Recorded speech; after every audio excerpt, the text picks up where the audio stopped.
Good morning, y'all. I've decided to stream after nearly a year. Life goes by quickly. The algorithm is not nice to chronic illness. Oh, let's just say it. The algorithm is ableist, absolutely. And I'm simply going to speak when I speak, I guess. And that's going to be enough.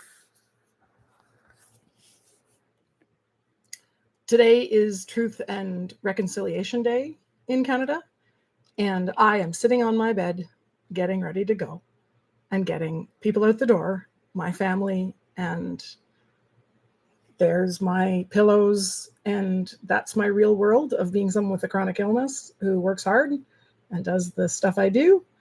I like to get ready and wear fancy things, but I also come with plain skin so that the world sees everything that the world's about.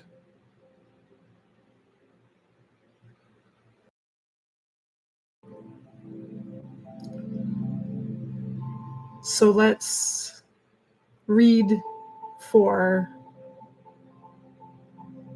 Truth and Reconciliation Day.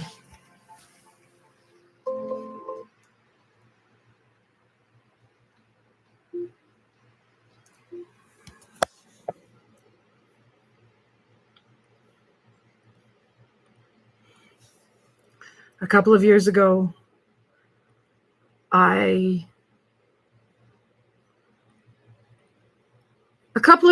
I thought that there wasn't enough actually being said for real.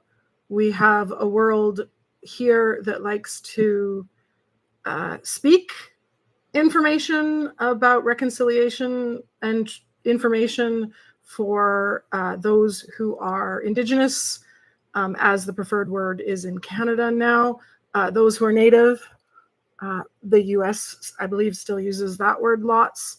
Our population of people who were here first and which the land was colonized. There was already people here.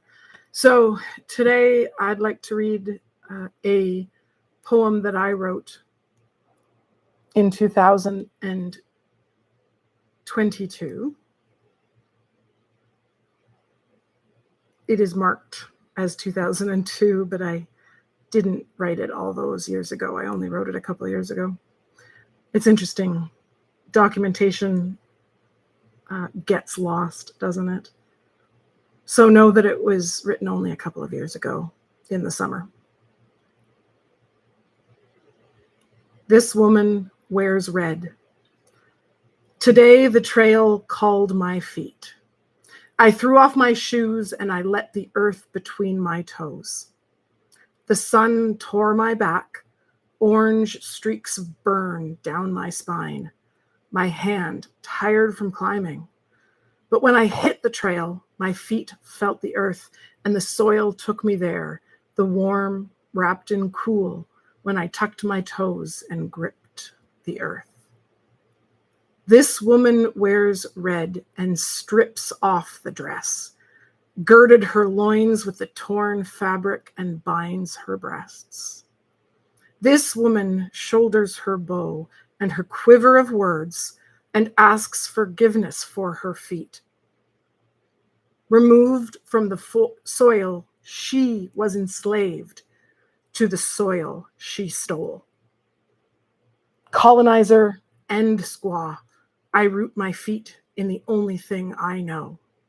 The earth calls my toes, and the Dawson Trail pushes me on. I trust it to take me across the island, to take me where I need to go. If I rise up the warrior and defend them who walk beside. Give me the earth, the black soil, the rock, and the birth. Plant in me the blood flow of this land, this seed.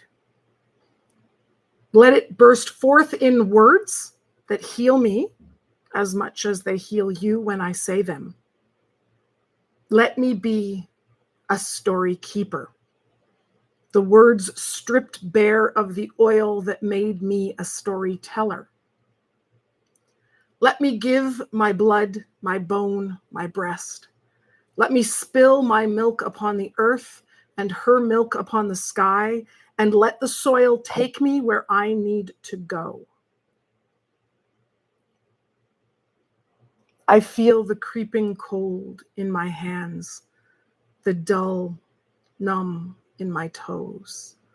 I feel the wounds crawl up my legs, bandaged, weeping. I feel my spine fall, my blood pool, my heart clot. But I will not stop until the earth seizes the last cell and I become the hummus you walk upon.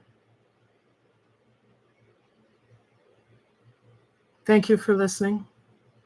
Feel free to share with attribution far and wide. Let them know who wrote it. A colonizer and colonized.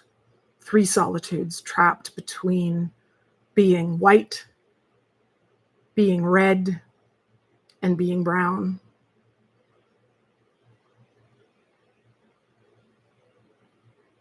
Finally, after all of these years, I am no longer a fence sitter.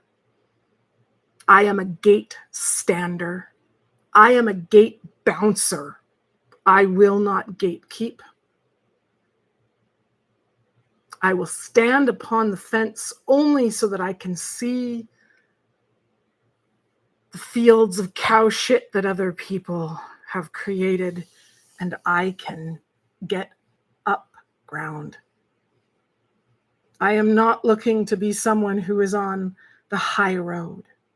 I am seeking the higher road on higher ground. And today, these are only words, but at least they're the beginning of words that actually acknowledge. And I hope they are not lip service. I hope they give back a small amount of the soil. One day, I hope I can give an equal amount of that soil to each and every person who deserves it. Until then, I will give every word I have in true solitude and sharing, in true service and not in platitude. Go forward today on Orange Shirt Day and talk about where you got them. Talk about how orange shirts can become another trigger to those with PTSD for the trauma that's been caused by the intergenerational crap happening, that is still happening. And the fact that we, as people who are impacted by Indigenous people, who are Indigenous people, who lived with Indigenous people, who didn't know they were Indigenous, all the people who stand between, all of us half-breeds or quarter breeds or whatever the hell you want to call it, because I was 9 the first time that I was called a squaw on the streets of Winnipeg, and I was 8 the first time I was called the C word. And this is happening every day. And the stupid thing is that racists don't even care if they're wrong. Land acknowledgements are lip service until we act, but at least they're a beginning. But if they're only a beginning, then they're nothing. Let's not just begin and end with that beginning and pat ourselves on the back.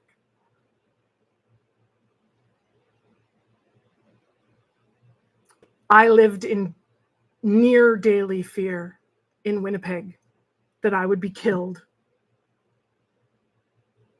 or that I would be used physically and then left to die in something that made it look like I had done it to myself. The modus operandi of the murder capital of Canada at the time. I look white, I look red. To some, I look brown. To others, I am the whitest person in the world. And all of them are not me, because I am all three. So today I'm putting on a red dress. Because today, this woman wears all the colors. And today, this woman wears red. I hope to see you all soon. I'm moving to a new office and we'll have a new space. And I can't wait to speak again with you and others in the community that have begun to say real words that change the world. Let's speak up. Let's speak out. Let's not just say.